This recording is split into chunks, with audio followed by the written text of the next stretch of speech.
The day that everything shifted remains etched in my memory as though it occurred just yesterday. I was a mere 9 years old, seated at our kitchen table when Mom and Dad joined me, their expressions more solemn than I had ever witnessed. Dad reached for my hand, his own exhibiting a slight tremor. "Amber, my dear," he began, his voice scarcely above a whisper, "I have something significant to impart to you.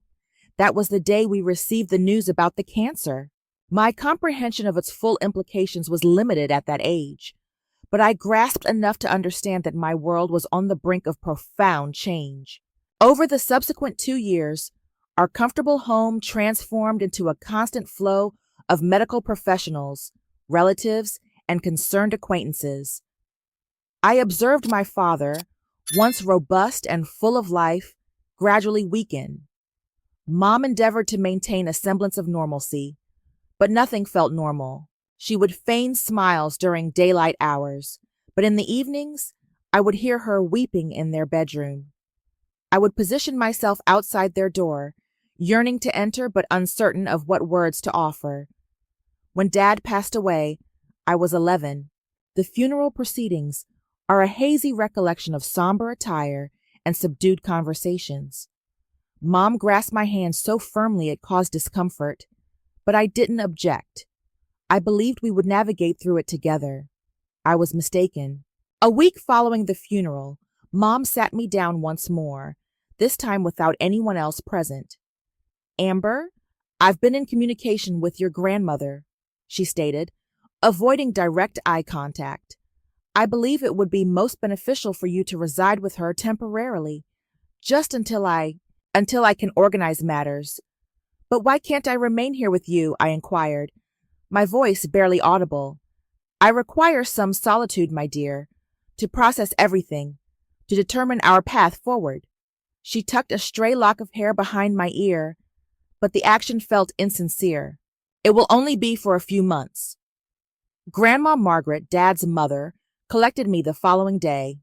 She remained largely silent during the drive to her residence, but I noticed her knuckles were blanched as she gripped the steering wheel. Upon our arrival at her unassuming 2-story house, she assisted me in transporting my luggage to the guest bedroom. In the ensuing months, Mom would telephone every few weeks. The calls invariably adhered to the same script. "When can I return home, Mom?" "Just exercise patience, sweetheart. Just a bit longer." "But I miss you. I miss you as well. But this arrangement is preferable for the present. You comprehend, don't you?" I didn't comprehend. Neither did Grandma, although she refrained from explicitly stating so. She would simply purse her lips whenever Mom contacted her, her disapproval evident in the way she would occupy herself in the kitchen, clanging pots and pans with slightly more force than necessary. Grandma ensured I never felt like a burden. She would prepare my preferred dishes, assist me with my schoolwork, and recount anecdotes about Dad's youth. However, regardless of how at ease I felt at Grandma's, it wasn't my home. I continued to anticipate Mom's return, her renewed desire for my presence. After 6 months at Grandma's, Mom finally came to retrieve me. I was engaged in homework at the kitchen table when I heard a vehicle pull into the driveway. Through the window, I observed Mom alighting from an unfamiliar blue sedan. A man I had never encountered remained in the driver's seat. "Amber!" Mom exclaimed, bursting through the door with more vivacity than I had witnessed since Dad's passing. Her hair was meticulously styled, her makeup freshly applied, and she was attired in a new dress. "I have splendid news." Grandma emerged from the living room, her arms folded. "Sarah, this is unanticipated. Mom, Amber, I want you to meet someone special." Mom was practically beaming. "Well, he is waiting in the car. He's a bit shy, but—" She grasped my hands. "Amber, darling, I'm getting remarried. His name is Robert. He's absolutely marvelous, a successful businessman, and he has 2 daughters approximately your age. You'll have sisters. Isn't that thrilling?" I glanced at Grandma, whose expression had solidified into one of stony disapproval. "Sarah," Grandma's voice was cautious, deliberate, "don't you believe this is somewhat precipitous? Oh, Margaret, once you meet him, you'll understand. He's ideal for us. Amber, he's going to be such a wonderful stepfather to you. And his girls, Emma and Lisa, they're 9 and 10. Their mother passed away 3 years ago, and Robert's raised them single-handedly. We're going to be one large, contented family. I peered out the window at the man in the car. He was gazing directly ahead, not even casting a glance towards the house. Come along, Amber, Mom urged, already gathering my belongings. Let's return home. The girls are eager to meet you. The drive home was saturated with Mom's effusive discourse about Robert, the wedding arrangements, and how flawless everything would be. When we arrived at our house, the house Dad and Mom had purchased together, 2 girls were seated on the front steps.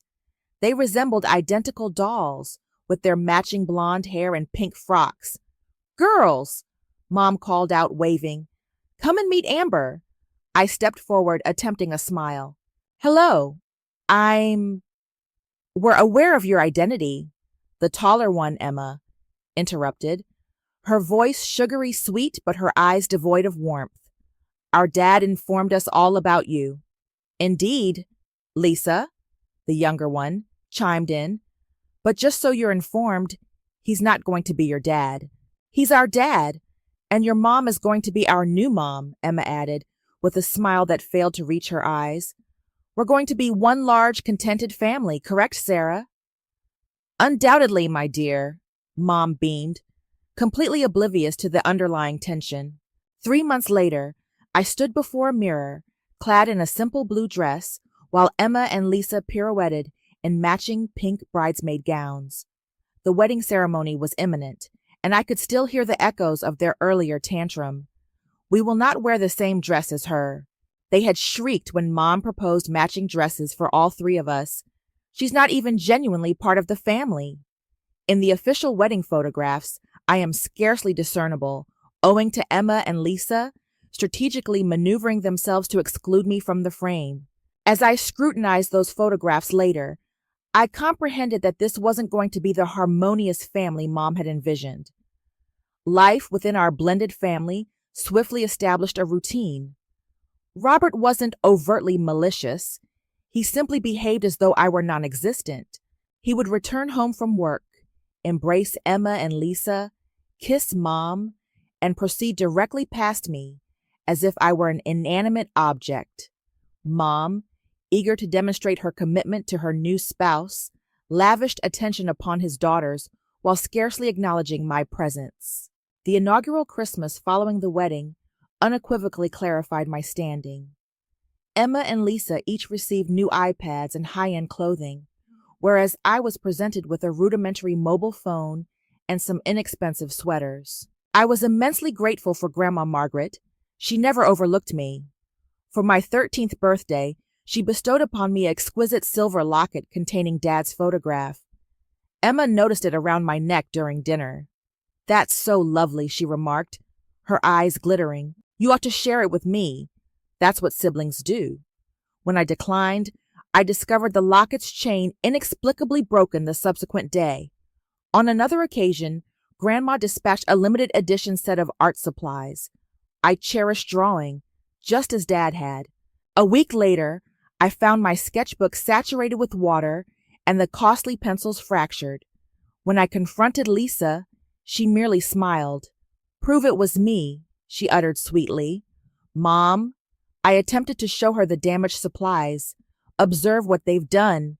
Amber, cease being melodramatic, Mom sighed. You likely left them outdoors in the rain yourself. Refrain from attempting to attribute blame to your sisters for everything. Then, upon my reaching the age of 15, Mom delivered another startling revelation. She was expecting a child. The household erupted with elation. Everyone, that is, except for me.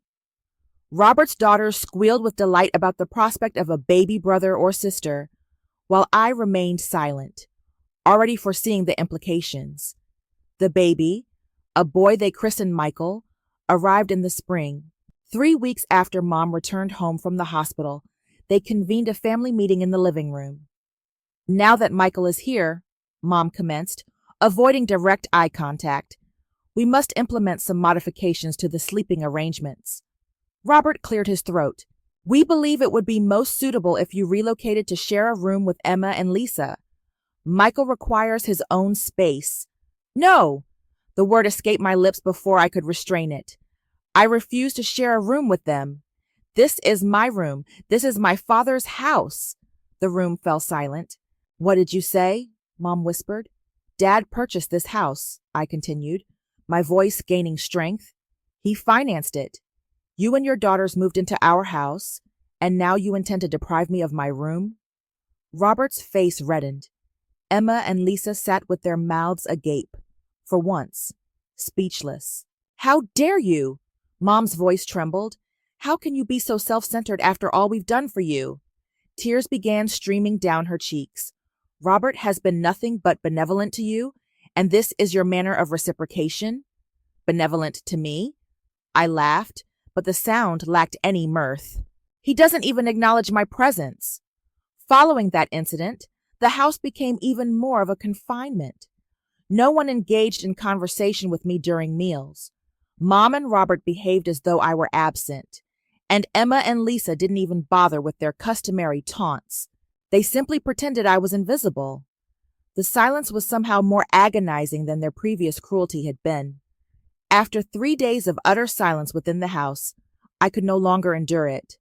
I retrieved my phone and contacted the one individual who had consistently supported me. When Grandma's car entered the driveway, I observed Mom and Robert watching from the kitchen window as I departed with my backpack. They made no attempt to impede my departure. If anything, they appeared relieved. Life at Grandma's felt akin to being able to inhale freely after years of holding my breath. We established a comfortable rhythm. Breakfast together each morning, homework at the kitchen table while she baked, extensive conversations about Dad and his personality during my age. 2 months elapsed swiftly. Then, one morning, Grandma sat me down, her expression grave. Amber, I must inform you of something, she stated, taking my hands in hers. I've been communicating with your mother. She's prepared to relinquish her parental rights, and I desire to adopt you formally. I stared at her, scarcely daring to believe it. Truly? Truly? It's your decision, naturally, but I want you to understand that this has always been your home, and I would be deeply honored to be your legal guardian. Tears welled up in my eyes as I embraced her. Yes, please. Yes. The legal proceedings were remarkably straightforward. Mom signed the documents without demur. The sole remaining task was to retrieve my remaining possessions from the house. When I returned, no one was present. I discovered all my belongings packed into boxes in the garage, coated in dust. My former room had been entirely transformed into a nursery for Michael, painted blue with clouds adorning the ceiling. I loaded my boxes into Grandma's car without bidding farewell. They hadn't bothered to bid farewell to me after all. High school presented a different dynamic. Emma and Lisa still attended the same institution, but we existed in parallel universes. We would pass one another in the corridors without a glance, like strangers who had never shared a dwelling. Occasionally, I would overhear them laughing with their friends, discussing family vacations or weekend itineraries, but it was akin to listening to a radio broadcast emanating from another room, distant and disconnected from my reality. I dedicated myself wholeheartedly to my academic pursuits, resolute in making something of myself. Grandma provided unwavering support, assisting me with college applications and encouraging me to pursue ambitious goals. The day my acceptance letter from State University arrived, accompanied by a partial scholarship offer, Grandma was more elated than I had ever witnessed. I have something to share with you, she announced that evening. I've been accumulating funds for your college education since the day your father passed away. I wanted to ensure you had choices. The sum she had saved astonished me. With a scholarship covering a significant portion of my tuition, we collaboratively decided to preserve the majority of the funds for my future. I would require it eventually, for postgraduate studies, or perhaps to establish my own endeavors. Life after college. Those initial years of university were transformative. I contacted Grandma every Sunday, visited during holiday periods, and finally felt as though I was constructing my own existence. My mother, Robert, and their seemingly perfect family receded into distant recollections, like characters from a narrative I had read long ago. The telephone call arrived during my final semester of my senior year. Amber, Grandma's voice was more frail than I had ever heard it. The physicians discovered something. I commenced making the journey home every weekend thereafter. Each time, Grandma appeared slightly weaker, a bit more fatigued, but her spirit remained indomitable. "Don't you dare neglect any classes on my account," she would insist, even as the hospital equipment beeped around her. "I didn't save all that money for your education merely for you to play nursemaid to an elderly woman." When graduation day arrived, Grandma was too infirm to attend. The nurses assisted in propping her up in her hospital bed, and we configured her smartphone so she could view the live stream.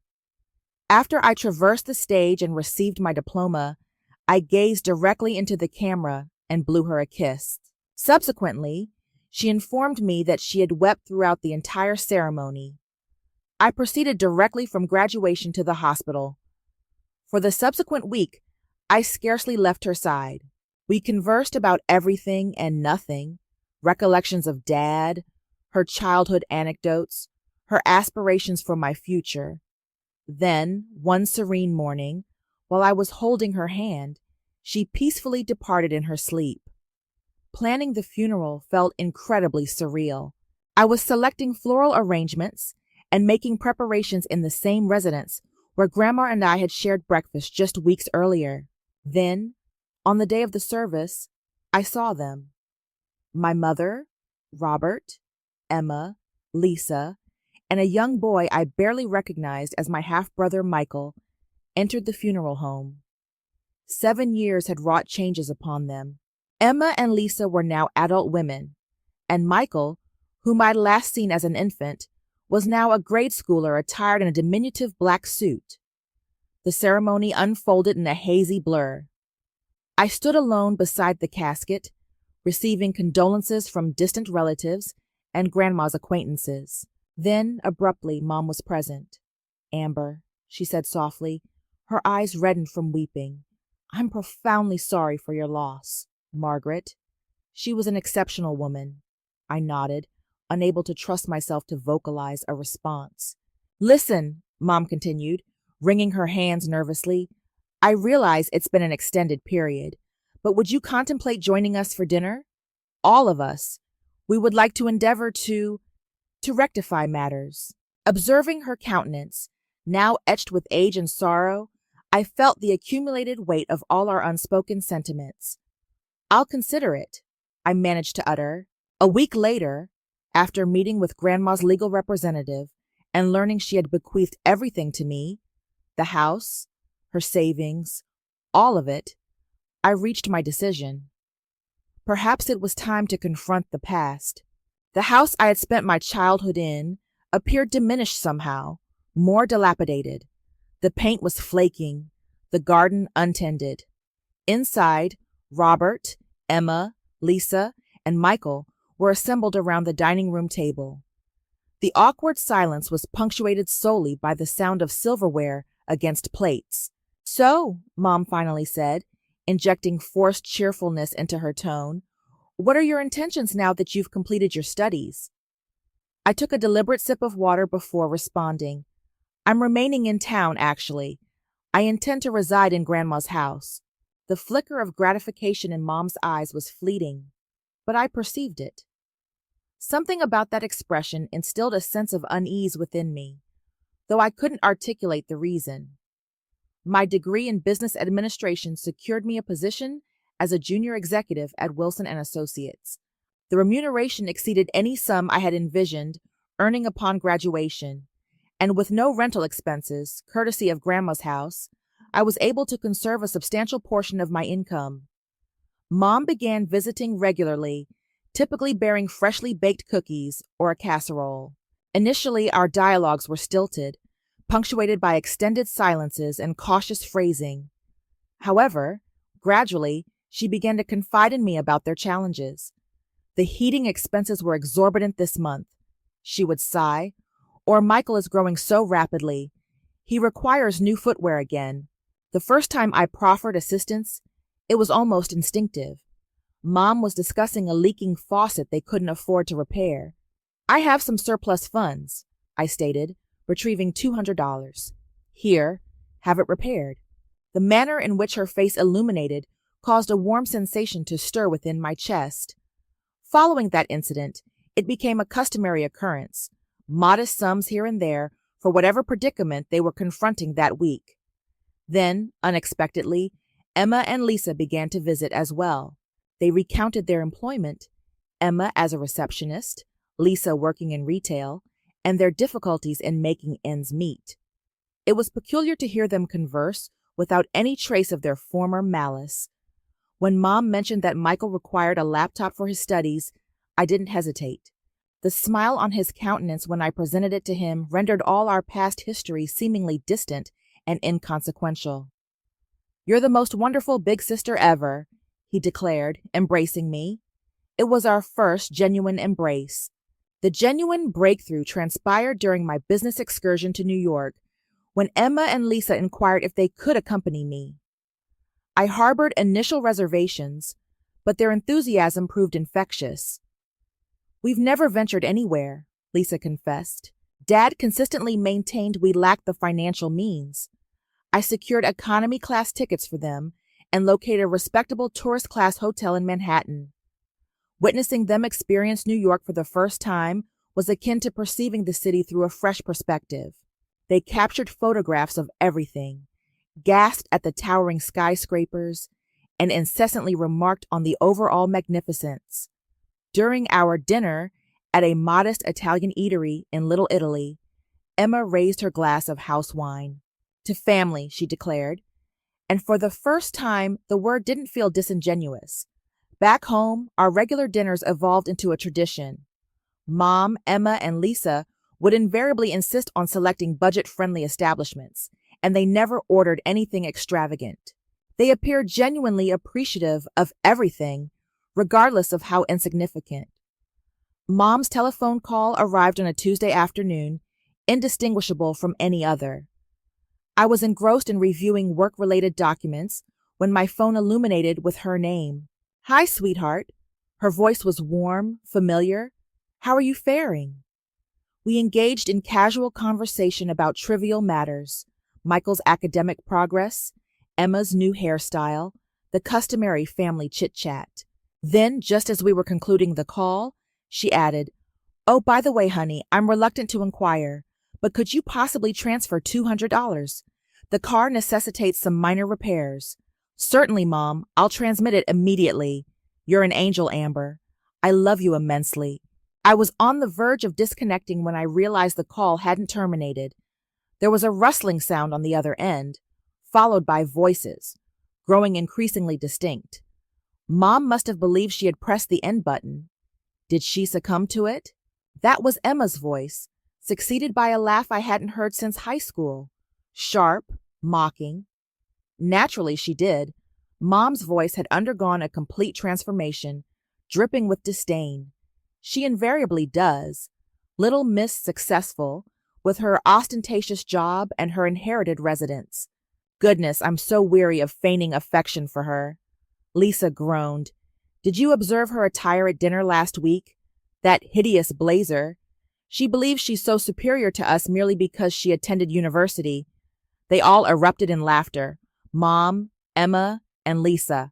Then I heard Robert's voice join the chorus. "You're performing admirably, darling," he reassured Mom. "Maintain it modest for now. We don't wish to alarm her." I'm aware," Mom responded.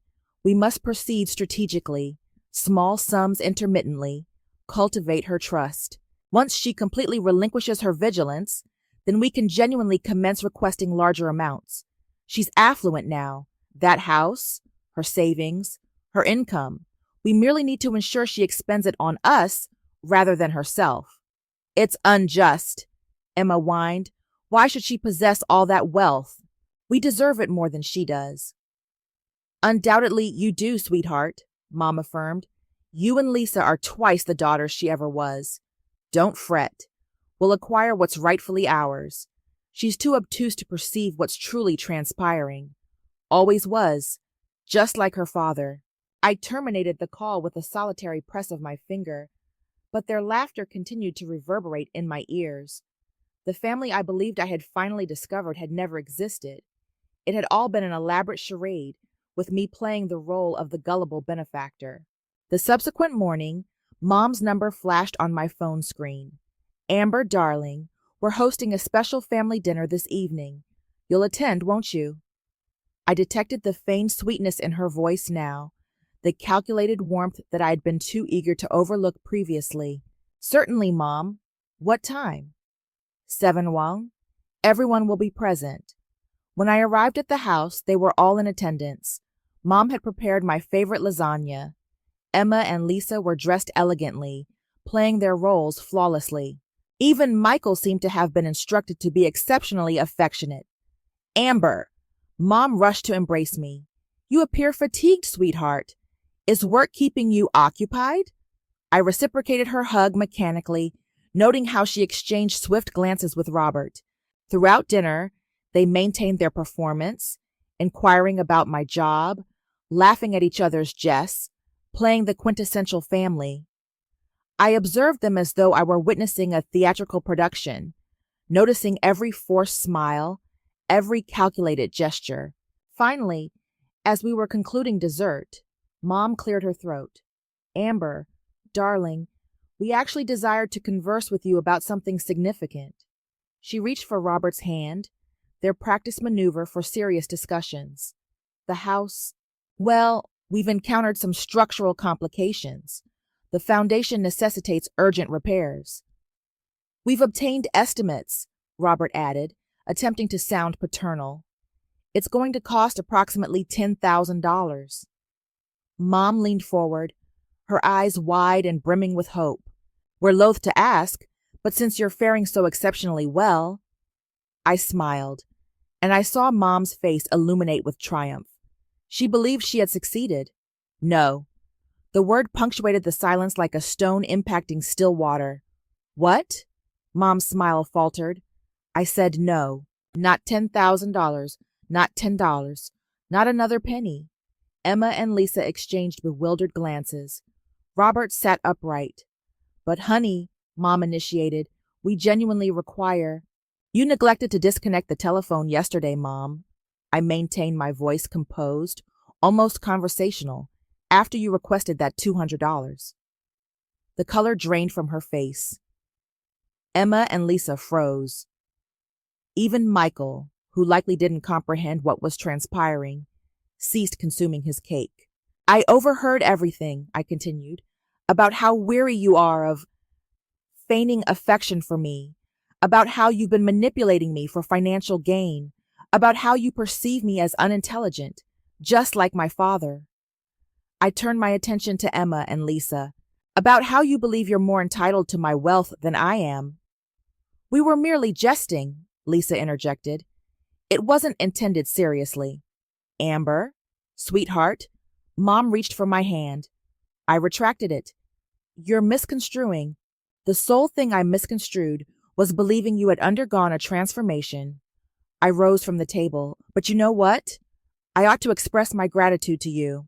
You finally revealed your true selves, and now I can cease squandering my time endeavoring to cultivate a relationship with individuals who regard me as nothing more than a cash dispenser. I departed from that house for the final time, disregarding their appeals behind me. But predictably, they didn't concede defeat readily. The calls commenced that evening. First Mom, then Robert, then the sisters. Voicemails, text messages, emails, all pleading for forgiveness, asserting it was merely a jest, that I was overreacting. When I blocked their numbers, they began appearing at my residence, knocking on my door at all hours. I recognized I required a definitive severance. The subsequent morning, I entered my supervisor's office. Janet, do you recall when you mentioned expanding the New York office? 2 weeks later, I possessed a transfer authorization in hand. I listed Grandma's house with a real estate agent, and it sold expeditiously. The market was favorable, and it was situated in a desirable location. I located a stunning apartment on Manhattan's Upper West Side, featuring expansive windows and a park view that would have elicited a smile from Grandma. Occasionally, during tranquil evenings, I contemplate them: Mom, Robert, Emma, Lisa, and young Michael. I hope Michael matures to be distinct from them. However, I don't regret my decision. I learned that family isn't defined by blood or legal instruments. It's defined by genuine love, not the kind that entails price tags and concealed charges.